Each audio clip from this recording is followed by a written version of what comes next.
안녕하세요. 하슬엄마TV의 하슬입니다. 잘 지내고 계신가요? 오늘은 제가 평소에 이야기하는 자녀교육 이야기와 더불어 100세 시대를 맞아 제가 준비한 노후 준비 이야기도 함께 해드리려고 해요. 왜냐하면 자녀를 대학에 보내고 난 시점은 바로 부모의 은퇴 시점과 맞물려 있기 때문이에요. 저도 둘째 아이 작년에 다 대학 보내고 나니 벌써 올해로 49세가 되었네요.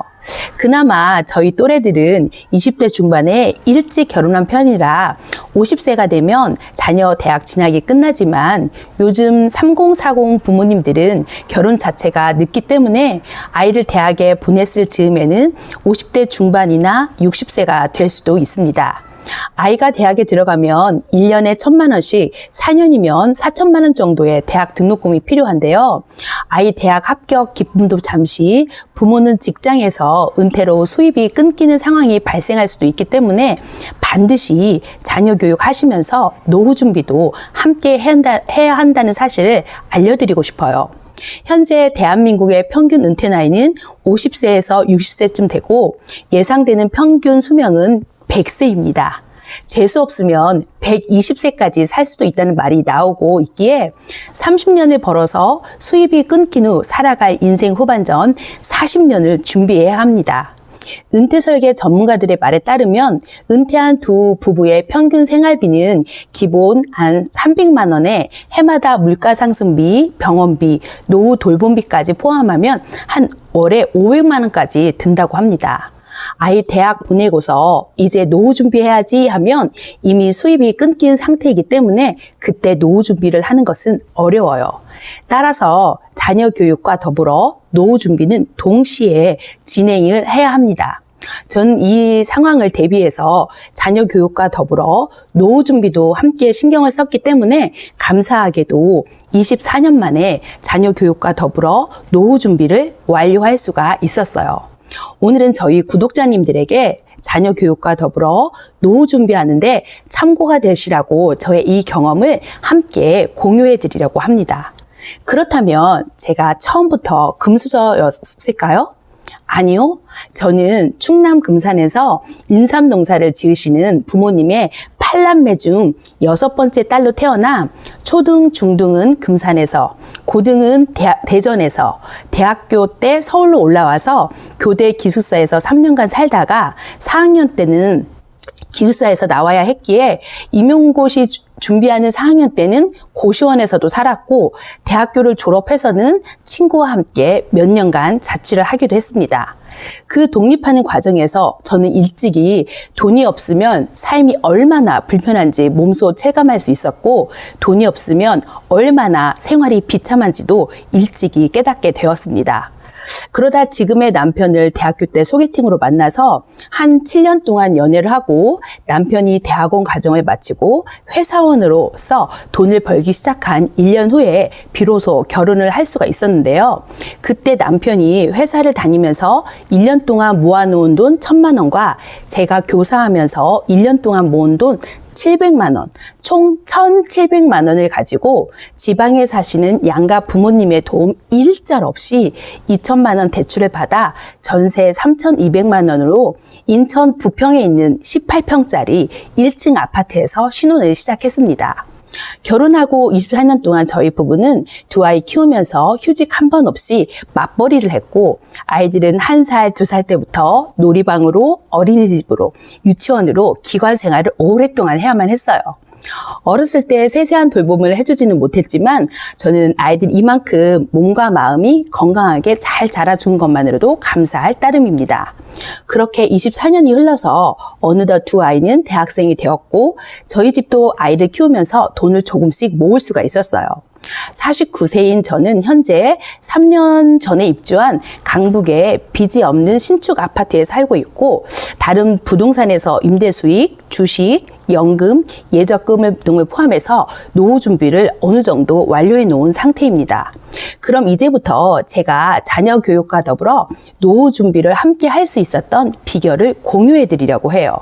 그 비결의 첫째는 주거비와 사교육비의 절약이었습니다. 저는 우리 집 경제 상황에 맞는 곳에서 거주하는 것을 선택해서 주거비와 사교육비를 아낄 수가 있었는데요. 주변의 지인들은 초등 고학년만 되면 빚을 내서라도 주변의 중계동, 목동, 대치동과 같은 학군지로 이사를 많이 갔는데 저는 아이들의 자존감을 위해서 용꼬리보다는 뱃머리 전략을 선택했고 학군지는 주거비가 비싸기 때문에 비학군지에 살면서 주택에 들어가는 전세 비용을 아끼는 전략을 선택했습니다. 오히려 비학군지에 살다 보니 주변에 학원이 많지 않아 사교육비도 아낄 수가 있었어요. 일단 학군지에 들어가면 사교육을 안 시킬 수 없도록 온통 사방천지가 학원이기에 아이 모든 친구들이 학교 끝나고 학원에 가는 상황이면 그곳에서 소신 있게 교육하기는 힘들겠다는 판단이었습니다. 대신에 저는 제가 퇴근할 때 아이들은 주로 학교 방과 후 프로그램을 이용하게 하고 집에 돌아와서는 복습으로 문제집을 풀고 독서를 하게 하면서 아이들의 자기주도 학습력을 길러주고 주거비와 사교육비를 동시에 아낄 수가 있었어요. 둘째, 절제와 절약으로 내 집 마련을 위한 종잣돈을 마련했습니다. 그렇게 주거비와 사교육비를 아껴서 소득의 반절을 대부분 저축을 해서 내 집 마련을 위한 종잣돈을 빨리 모을 수가 있었습니다. 소득의 반을 저축할 수 있었던 이유는 맞벌이를 하기 때문에 주중에 일하느라 돈을 쓸 시간이 없었고 2013년도에 빚을 내서 산 내 집 마련 덕분에 그 빚이 있다는 게 찜찜해서 그 빚을 빨리 갚고 싶은 마음에 좀 더 허리띠를 졸라맸습니다. 월급을 받으면 중도 상환 수수료를 내더라도 원금과 이자를 동시에 갚아 나가서 빨리 빚을 청산할 수가 있었어요. 그렇다고 자린고비처럼 산 것은 아니에요. 워낙 저희 부부가 실용주의자들이어서 명품 가방, 명품 차, 명품 옷 등에 관심이 없었던 것이지 아이들 어렸을 때부터 초등 6학년 때까지는 주말에 아이들 데리고 캠핑이나 나들이를 가거나 추억을 쌓기 위해서 여행을 가는 등 아이들과 함께하는 경험에는 돈을 아끼지 않았습니다. 셋째, 부부의 적절한 역할 분담입니다. 애 키우는 집에서는 교육부 장관과 경제부 장관이 있어야 한다고 생각해요. 자녀 교육과 자산 관리는 참 시간과 노력이 많이 들어가는 영역이기에 그 두 가지를 혼자서 다 할 수는 없거든요.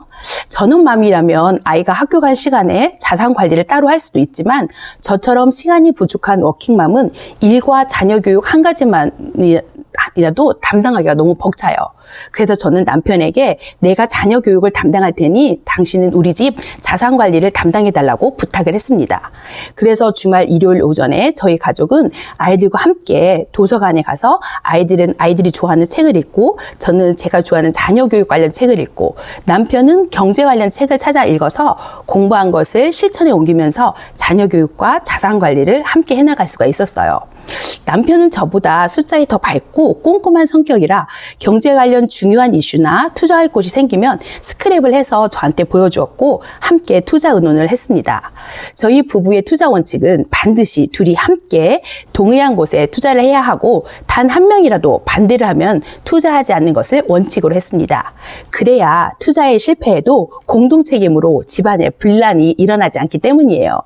저 또한 자녀 교육 시 남자 아이들만 둘이라 제가 교육하기 힘든 성교육 같은 부분은 남편한테 도움을 요청하기도 했습니다. 넷째, 저는 100억 건물주보다 화목한 가정을 우선으로 두었습니다. 저는 주변에서 돈만 줬다가 돈은 엄청 많이 벌었지만 가정이 깨지는 경우를 종종 보았습니다. 가정이 깨지면 100억 건물주가 된들 그게 무슨 소용이 있을까요? 아이들도 공부를 잘하려면 가정이 화목해야 정서가 안정이 되어 공부에 집중할 수가 있거든요. 경매도 좋고 부동산 임장도 좋고 주식 투자도 좋지만 저는 가정을 내팽개친 채 불나방처럼 돈만을 쫓는 것을 경계합니다.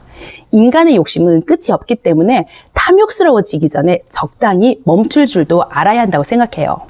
하버드 대학교에서 인간의 행복은 어디에서 오는지 연구한 게 있어요.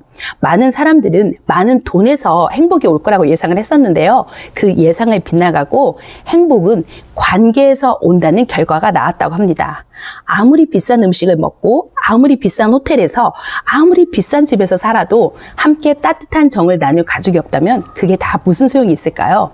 따라서 저는 저라면 외로운 100억 건물주보다는 어느 정도 경제적 여유가 있는 화목한 가정을 선택하겠습니다. 다섯째, 시장 상황 예의주시와 꾸준한 공부입니다. 자녀 교육과 더불어 노후 준비도 공부가 필요해요. 절제와 절약으로 종잣돈을 만들어 내 집 마련을 하고 다시 절제와 절약으로 다시 그 종잣돈을 만들어 투자를 해 나가야 합니다. 근로소득은 언제 끊길지 모르고 예적금만으로는 인플레이션을 감당하기 어렵기 때문이에요. 그런데 투자를 하려면 반드시 책을 읽거나 유튜브 등을 통해서 공부를 하고서 해야 합니다. 누가 이렇게 해서 10억을 벌고 누가 이렇게 해서 100억을 벌었다더라 라고 말하지만 그때는 그게 맞았지만 지금은 그게 맞지 않는 경우가 많아요. 시장 상황이 변했기 때문이죠. 불과 2, 3년 전까지만 해도 재개발, 재건축이 답이었고 아파트값 폭등으로 인해서 영끌족도 있었지만 지금은 어떤가요? 아파트 값이 많이 조정받고 있지 않나요? 요즘은 건축비의 상승으로 재개발, 재건축도 조합원비의 부담이 늘어나서 매력이 많이 떨어졌습니다. 아무리 서울시에서 안전진단을 빨리 통과시켜 주어도 건축비 상승으로 추가 분담감이 무서워서 재건축을 못하고 있는 실정이에요. 따라서 항상 시장 상황을 예의주시하고 꾸준히 공부해 나가야 합니다. 이렇게 공부하는 부모의 등을 보고 아이들도 열심히 공부하는 것은 일석이조의 효과가 있어요. 앞으로 제가 자녀 교육과 더불어 자산관리와 노후 준비에 대해서도 제가 직접 공부해보고 실천해본 내용을 우리 구독자님들에게도 간간히 공유해드리려고 합니다. 우리 구독자님들은 자녀 교육과 더불어 노후 준비를 어떻게 하고 계신가요? 앞으로 60세까지 벌어서 놓은 돈으로 나머지 40년을 살 수 있도록 세팅해 놓아야 한다는 점을 반드시 명심하시기 바라요. 오늘 제가 준비한 내용은 여기까지고요. 다음에도 유익하고 알찬 영상으로 또 찾아오도록 할게요. 우리 다음에 또 만나요. 안녕.